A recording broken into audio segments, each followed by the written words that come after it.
Welcome to the recap, rating, and review show that nobody ever asked for. Welcome to Hit and Miss, presented to you by Z-Rep. This for UFC Fight Night, Edwards versus Muhammad.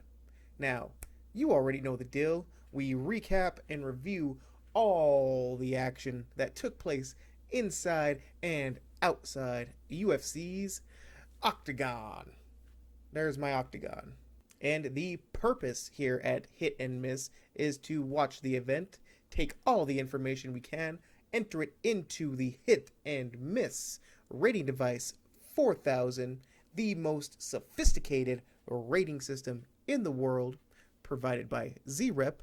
The rating device was developed to measure each fight's entertainment value, competitiveness, adversity, domination, impact, and fairness. The Hit and Miss rating system analyzes all of that information, puts it all together, and determines whether the fight overall was a hit or a miss.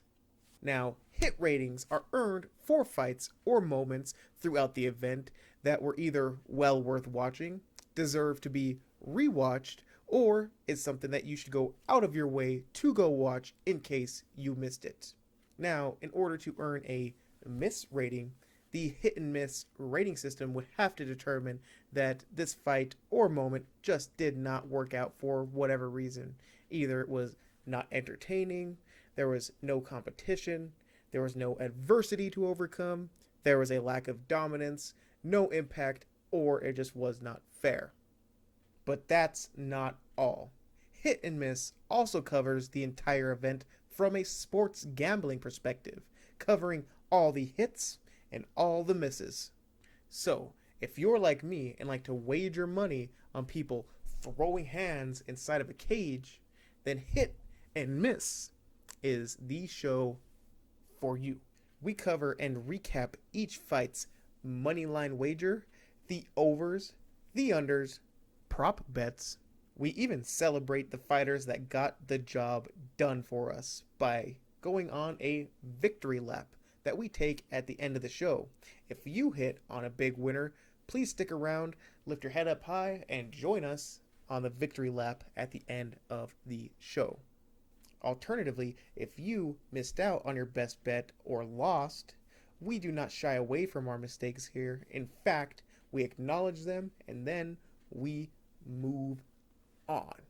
Of course, we do this with our walk of shame, where we acknowledge, we accept, and we forgive ourselves for all our mistakes from this past week, and we shake it off, and then we just move on.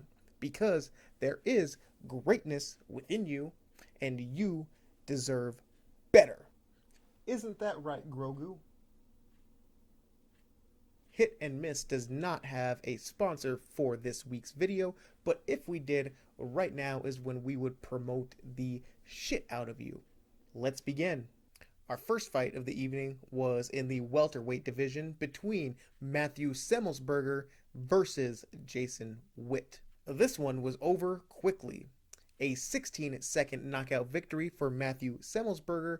He got the job done with a crisp, straight right counter shot that the commentary team explained that Witt did not set up his leg kicks, which made it all too easy for the semi-Jedi to put him down. Semelsberger is definitely a fighter to keep our eye on in the future. He had an entertaining performance, was dominant, and made a hell of an impact.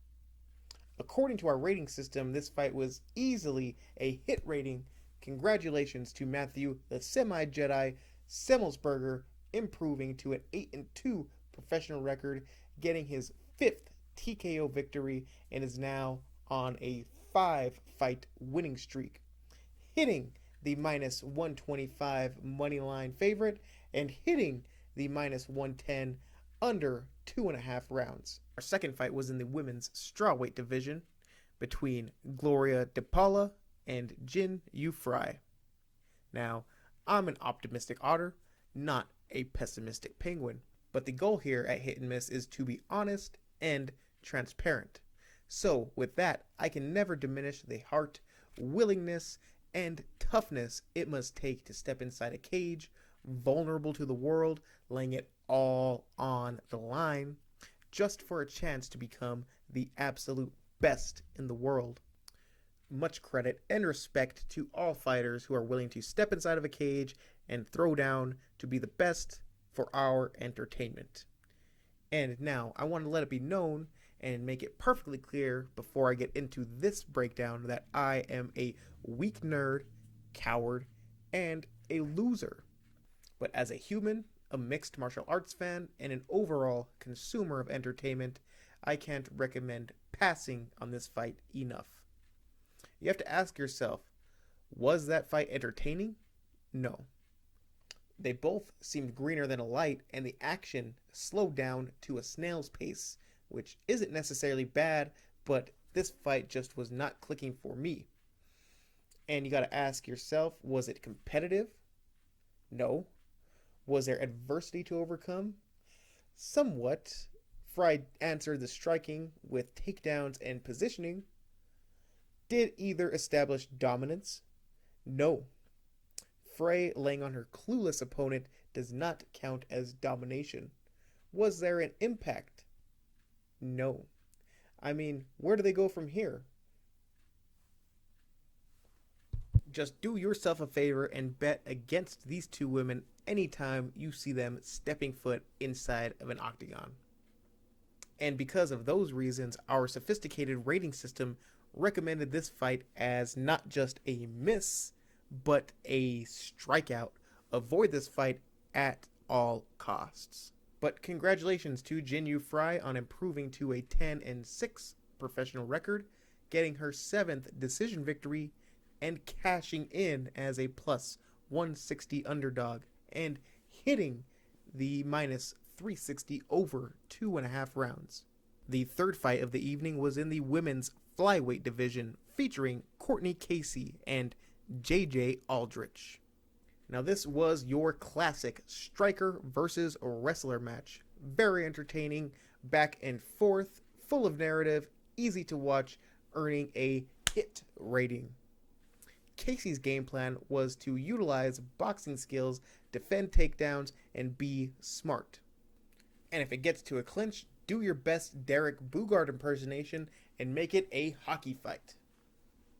Now JJ's plan was to neutralize Casey's boxing by getting her to the ground and keeping her on the ground by any means necessary.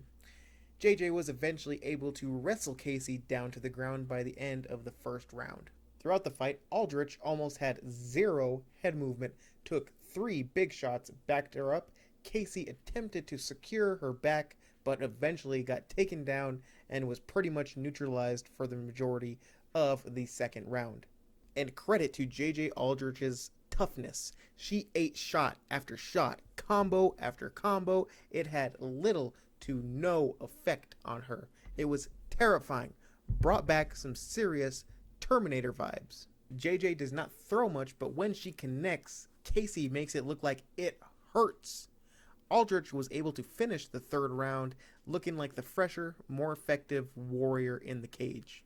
Congratulations, JJ Aldrich, for improving to a 9-4 professional record, earning a split decision victory over Courtney Casey, and hitting the minus 150 money line, and also hitting the minus 350 over 2.5 rounds.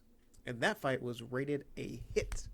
The fourth fight of the evening was in the lightweight division between Nazarat Hakparast versus Rafa Garcia. This fight was rated as a hit. Rafa Garcia is making his UFC debut, coming in on short notice, and is being trained by none other than Cub Swanson. This was an entertaining fight. Rafa made a statement, looking like he belonged in there, even though you can tell he was clearly a few levels below Hakparast. Hakparast was able to establish control in the first after dumping Rafa like a toxic relationship with this crazy Muay Thai trip technique. Rafa Garcia was able to keep it somewhat competitive, but from that moment on, it was basically the Nasrat Hakparast show, showcasing his left hand as a weapon, which was a major problem to say the least. Hakparast was able to touch him up at will, landing with every left-handed attack you could think of, going to the body, straight lefts, hooks, kicks, everything.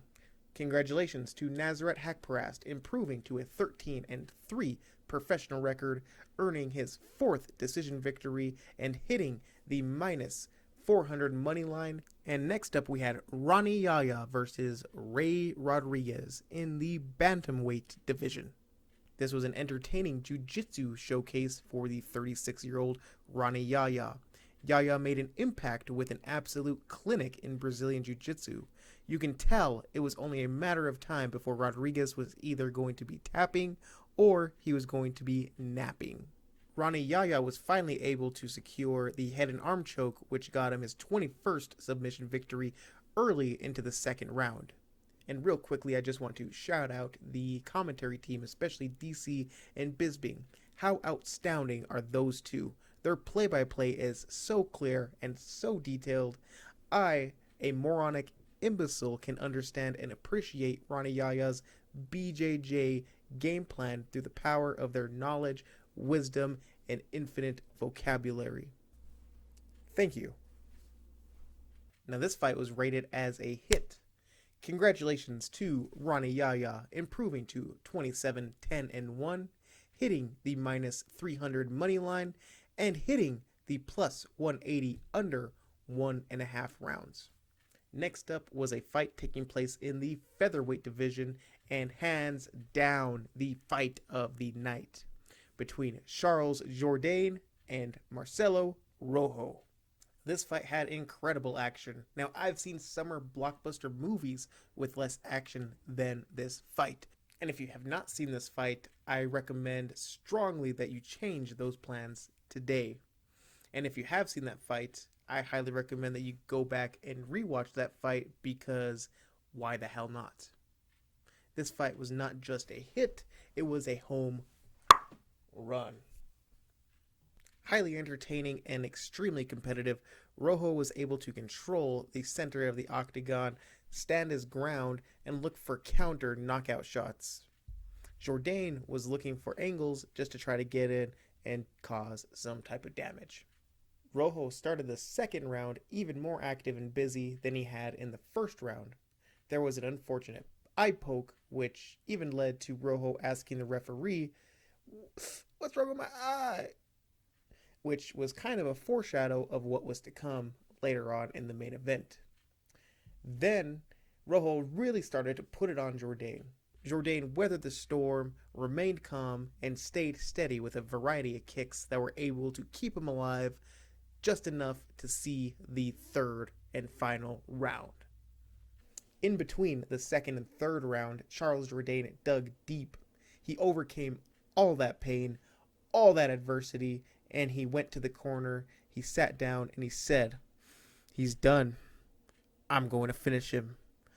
I want to be a champion."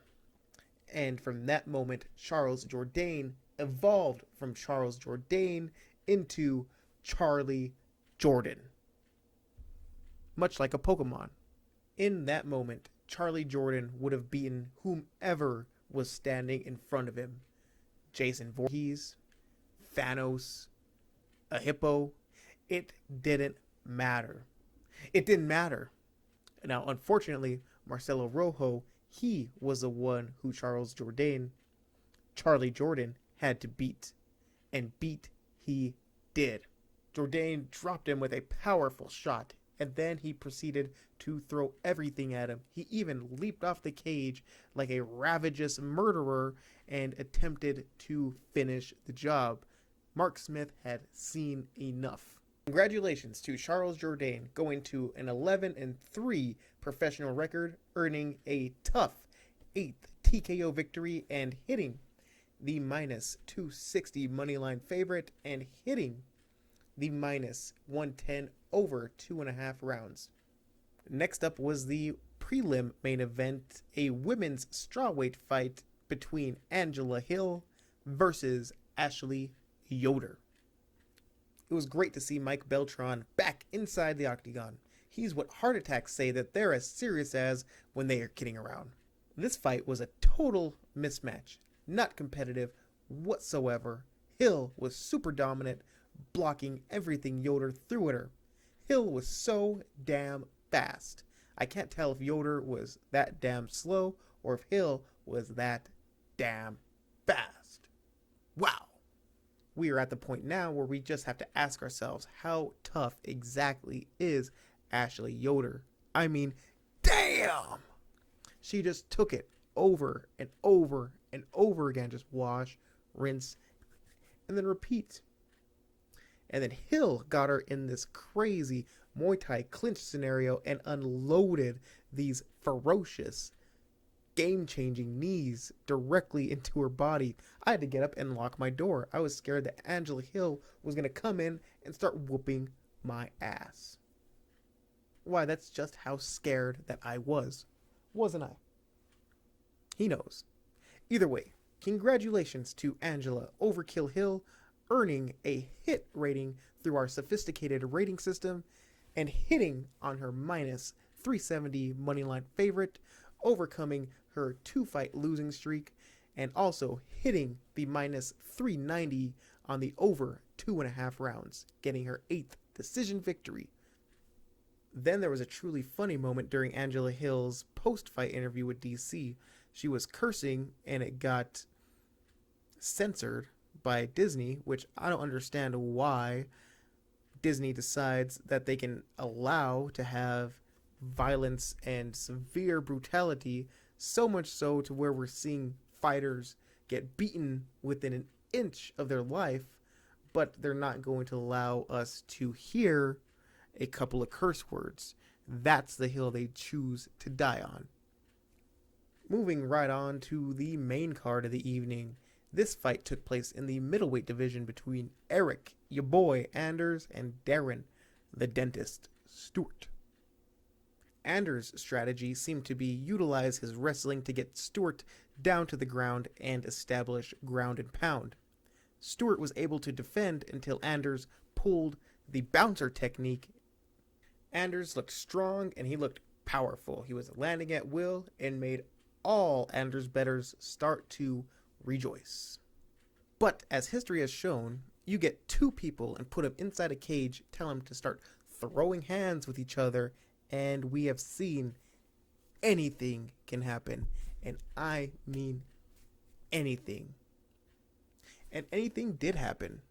Let's discuss the knee. All you people who complained about the stoppage, I ask you, how bad would it have to be? Would the fighter who got kneed have to look similar to Glenn from The Walking Dead after Negan thwacked him before you finally say, yeah, maybe he's too hurt to continue? I mean, imagine getting kneed in the face by a super athlete. If you think that you can continue going on doing anything after that, please check your ego, fool. Look, was that a very unfortunate thing to happen? Yes, for all parties, including bettors, fans, and the competitors. Should have Eric Anders had more situational awareness? Yes. Should there be rules in place for someone who's intentionally grounding themselves? Yes. But was it the correct call? Absolutely. And that fight resulted in a no decision, and because of that, our sophisticated rating system has declared this fight as a total miss. The next fight in the main card was in the flyweight division, and it featured Manil Cape versus Matthews Nicolau. Now, Manil Cape is from Phuket, Thailand. Joe Martinez pronounced it Phuket, Thailand. Damn it, Joe Martinez, it's pronounced Phuket, Thailand. Now, this was the definition of a back and forth fight. Very competitive, entertaining. The rating system has it as an easy hit. Matthews Nicolau was successful in the first round, able to control the majority of the action on the ground. During the second round, Cape started to let loose. He looks great when he's able to go first. He was even able to defend a single leg takedown. During the third round, Manil Cape continued to look like an absolute world beater. He even dropped Matthews Nicolau again. Now, the commentators agreed that this was a big mistake by Manil Cape. What DC and Bisping were saying was that he made a mistake by allowing Matthews Nicolau to get back up. What he should have done was get back into his guard and kept on attacking, going for a finish. Nicolau came back with a fury of strikes, scoring a knockdown using low calf kicks. After a final back and forth, we went to the judges' scorecards.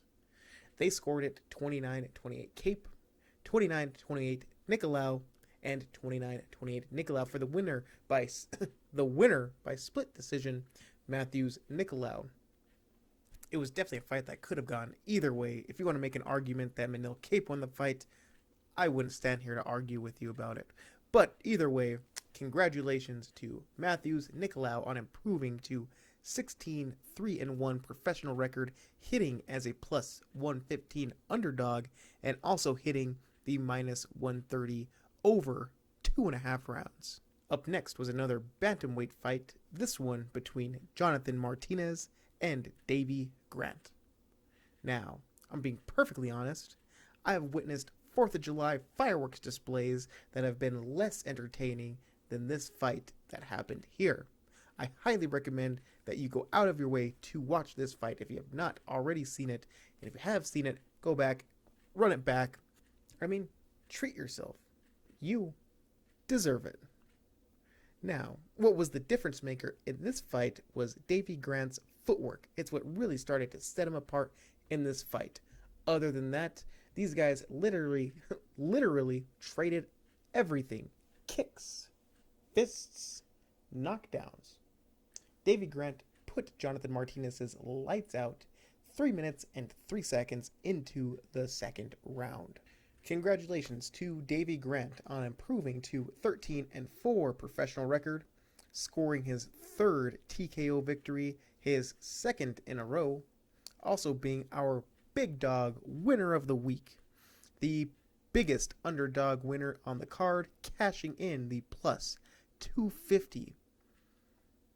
Also hitting on the plus 140 under 2.5 rounds.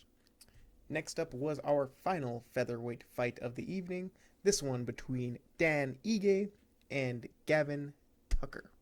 Dan Ige ran right through his opponent much like an enchilada. A dominating, impactful performance. Ige is quickly becoming a fan favorite amongst casuals and super fans alike. He's definitely starting to get Dana's attention. Congratulations to Dan Ige, getting his 4th TKO victory in his career, improving to 15-3 on getting your 50,000 knockout bonus, also on hitting the minus 150 moneyline favorite, and also hitting the plus 200 under 2.5 rounds. And most importantly, congratulations on getting a hit rating through our sophisticated rating system. Next up, it was time for the big guys to step inside the octagon. It was time for the co-main event of the evening. This one in the light heavyweight division, featuring a fight between Misha Serganov versus Ryan Spann. Now, here's the thing about these massive warriors. Every shot is a high impact shot. I have reoccurring nightmares about this stuff. Spann was a much more powerful, physical fighter. He was able to knock down Misha Serganov early. Spann was wise enough to allow Misha Serganov to get back up, where he eventually knocked his ass back down. Serganov was doing the Bobby Matthews defense, which is otherwise known as the fetal position, and it was not long until referee Mark Smith had seen enough. Spann did yell out at the end, "Why you keep sleeping on me?" After earning his 5th TKO victory and improving to 19-6. And after saying that, I gotta ask, he's right. Why would anybody sleep on this man? Congratulations to the big guy, Ryan Spann, on getting his big win, and more importantly, getting a hit rating through our sophisticated rating system. And that brings us to the main event of the evening. This one took place in the welterweight division between Leon Edwards against Belal Muhammad. Now, both fighters really had a major opportunity with this main event spot. The winner of this could have really made a push for the title had they came out on the other end looking great. Unfortunately, we'll get there. There was something that happened that prevented both fighters from looking good. In fact, they may have taken multiple steps backwards. Edwards was able to showcase early on that he is actually levels above Muhammad's skill set. Edwards started switching stances, he was getting underhooks, changing positions. Edwards seemed that he could handle this challenge quite readily. And then it happened. What would have been a good, entertaining fight and a most likely impact performance victory for Leon Edwards got cut short by an unfortunate eye poke. Now, the winner of this fight had a real chance to become a mainstay, main event player in this division, but because of the eye poke, that's all anyone's going to remember, and you have to wonder if they are going to get the opportunity again based on the dud that they laid on this main event. It went over like a fart in church. Now, I want to hear from you. Tell me what you thought about the main event and what's going to happen with both of these fighters in the future. Do you want to see a rematch? Would you like them to move on to new opponents? What would you want to see? And for right now, it's time for everybody's favorite moment of the week. We are going to take all of our wins, all of our hits, and we are going to celebrate them by taking our victory lap. And you do that just by walking and chanting, victory, victory, victory, victory, victory, victory, victory, hey, victory, hey, victory, victory, victory. Ah! Congratulations. After we take our victory lap, it's time to acknowledge all of our mistakes, and we're going to just shake them off, and we're going to move on. We do that by taking our walk of shame. And now you do that by lowering your head and you start moving. And you start chanting. Shame, shame, shame, shame, shame, shame, shame, shame, shame, shame, shame, shame, shame, shame, shame, shame, shame. You can do better. You deserve it. Whew. Didn't that feel great? Now, if you enjoyed this reaction, recap, and review, go ahead and illegal knee that like button, leave a comment below, and please subscribe to Z-Rep, where we have tons of reaction videos for every UFC event, and we also have preview episodes for all the UFC events coming up, so you know who to bet on. So I will see you back here for the next hit and miss reaction video, or I will see you on the preview show. Either way, Bobby Matthews signing off.